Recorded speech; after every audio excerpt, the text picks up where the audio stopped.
Welcome back to ASD, A New Perspective, the podcast show where we help you understand what is going on in the mind of your child, and we encourage you that growth for your child is possible. I'm Kat Lee, and in this week's podcast, Dr. Sheely talks to us about autism, parents, and marriage. Let's listen in. I have to tell you, one of the reasons this subject of autism and marriage came up for me, two reasons. One is it's so searched by parents, that whole topic of autism and marriage for themselves. And the other reason was I was perusing some of our old podcast webinars. And by old, I mean probably 10 years that we have online. And I saw one from myself on autism and marriage. So, of course, I had to give a listen all this time later to see what I said. And what struck me was if you then go and look up the data and statistics on parents and parents with children who have vulnerabilities, or say special needs may be something that people search, or autism, it's just very challenging to their relationship as partners for the parents. And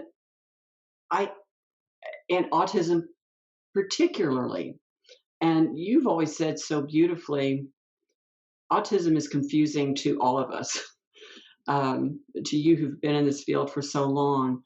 And I kept thinking, why is it so hard for parents? Why is it so hard for their relationship? Because I don't know. I think it's a hard thing to think about, because if we're not sensitive in the way we think about it, we're not sensitive to what parents go through before they get the diagnosis. And I feel like I don't want to be gender insensitive, but I think mothers feel a kind of rejection that the fathers don't feel. And mothers are feeling very incompetent because they're doing what comes naturally to them. The child isn't responding in an apprentice sort of way. The fathers tend to spend a little less time with the children, and when they do, there's more of a rough and tumble. So they don't get that same sense of something not being right, because you throw a child in the air and the child laughs and you're having a good time. So I think even before the diagnosis, there is something that sets in with parents that makes them feel incompetent. Then they get the diagnosis, and although they never wanted to hear it, some parents feel relief. But a lot of other parents are now completely traumatized by what they've heard. Okay, I was struggling before. Now I know where this is going, which they really don't know where it's going, but I know where it's going. So I have to do everything right away to reverse this. Do you think there can begin for some parents in their relationship, one is feeling that I've got to do everything to turn this around and the other's just not in sync with them on that? I wonder how often that happens. I think it happens all the time. And that asynchronous relationship is something that makes it more difficult for parents. They now have a trauma, they have a crisis, and so they often revert back to how they were raised as children because it's familiar to them. And of course, nobody was ever raised the same unless you were twins, right? Maybe not even twins. And so the mother was raised a certain way, and what she remembers about the way she was mentored as her parents is what she starts relying on. The father was mentored in a certain way by his parents, and now he is relying on that too. So you have two often completely different ways of raising a children colliding with each other. And it collides around this area of autism. I think in RDI we recognize that, and it's why we take the approach we do, which is really different from cookie cutter. This is what everybody does. I just think about how I think I've heard you call it the kiss of death in a relationship, but can start being that from one parent to the other, you're not doing it right. It being whatever they've been told to do by a professional, and then the other parent starts to feel more incompetent, um, because now you have this in the home. It's not like going to work and being told, you need to do this better or whatever. You're having this from your life partner that you're not doing it right. I you're not, you're hurting our child. I think that really strikes at the heart It of does strike, being a it parent. does strike, yes, it absolutely strikes at the heart. And I feel like it's one reason why we have to be careful when we're working with parents. A lot of the families are still intact. I mean, the parents are still trying to do this together. And so maybe one parent will say, I can't come to the meetings, but my wife or my husband can. So you tell them and they will tell me. And I reject that out of hand right away because now we have one parent who's telling the other, just as you said, one parent telling the other parent what to do, and that's a disaster waiting to happen. We cannot have one parent doing that. So I will say to a parent, I understand your schedule and I understand the problems that you're having. But what I want to do is I want to meet with you once a month. If you can't meet with me every week, I want to meet with you once a month and I want you to have your own objective. I want you to have your own relationship with your child. And I've found that to be very helpful. I will tell parents, please don't tell each other what to do. Don't do it. That's keep your the smile. It's so easy. It's so easy. I know watching my wonderful families over the years for one of the parents to be I don't know what the right term is, Dr. Sheely, the leader or whatever, doing more. I think they think they're coaching. And so, one parent is playing with a child and the other parent says, remember, use declarative language. What? If you want to have that discussion at another time, okay, but don't do it. One of my favorite videos is a dad who's emptying the trash with his son, and all of a sudden he turns to the mom and he says, Mom, what should we do? He's obviously got the video camera. Silence. And he turns back around and figures it out. I'm just being honest. I don't know if I'd be silent.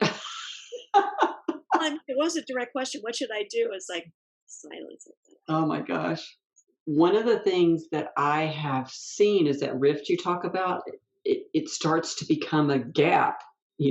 I think of a fault line, in a crack in the and it just starts doing this. Have you seen that too? As one parent starts to be not connected, not engaged with what's going on.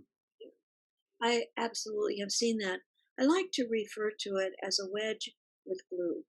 And so the parents are being pushed further and further apart. They're not connecting and they're not connecting at increasingly greater levels, but they would never leave a child who has a need. So that's that glue holding them together, which is the same thing as pushing them apart. And they really do not know what to do. Catherine, I think that's the beauty of the guiding relationship. We actually get both parents on the same page. We feel both parents are important. We feel the siblings are important. We don't want them tossed aside either. We want everybody in the family to be important, including the person who's struggling with autism. And in reestablishing that guiding relationship, the family becomes very strong and the parents are on the same page. But if we don't do that, the rift is terrible, and I can see it sometimes in the rolling of the eyes, the response, which is completely insensitive. And I'm sure the parents are thinking later, this isn't what I wanted my marriage to look like, but this is what it looks like. And so when we talk about the guiding relationship, we're talking about having the parents on the same page, and we're talking about the child in the role of the apprentice, and that role is one of voice. What are you going to teach me next, Mommy? What are you going to teach me next, Daddy? How important is it for parents to make sure they take time for their own relationship? Because I see parents struggle anyway, right? We know this. We know family members who have young children. It's hard enough anyway. How important is it that families who have vulnerable children, that parents make sure they take time for each other? It's so important, but it's also precarious because if people are at odds, going out to dinner is, do we talk about autism or are we still at odds with each other? So, really thinking through how parents come back together again. It doesn't happen with a date, it doesn't happen with a weekend. It happens when parents begin to see each other in the same light they saw each other when they first met. And I think that I don't think that's an easy thing to do. But for most of our parents, I can see that they get on the same page and they can do it pretty quickly because they have this superordinate goal. They're working on something together. And once they begin to work on something together, then they begin to do other things together. They go to a movie together. They have dinner together. They send the kids to grandmom and they go away for a weekend together. Sounds lovely, except we're grandmothers. And we're the people who get the children for the weekend. Indeed. Well, I love our RDI model because it doesn't just focus on the children, which is so important, but we do focus. The RDI model is wonderful for relationships, all relationships, and I'm so thankful for it. I think when Steve and I sat at our kitchen table thinking, what do we call this thing we're doing? Because we had been doing it, but we hadn't called it anything. And we kept thinking about relationships. And so relationship development intervention, we really weren't thinking about the extended relationships. But now we are. And so it was a perfect title for what we're doing, relationship development intervention. And I think my advice to parents is when you work with a consultant, part of your work needs to be, how does everybody get on the same page? And how do you come together as a family? Not an autism family, but how do you come together as a family? You're going to deal with autism, but you're going to deal with a lot of other things too.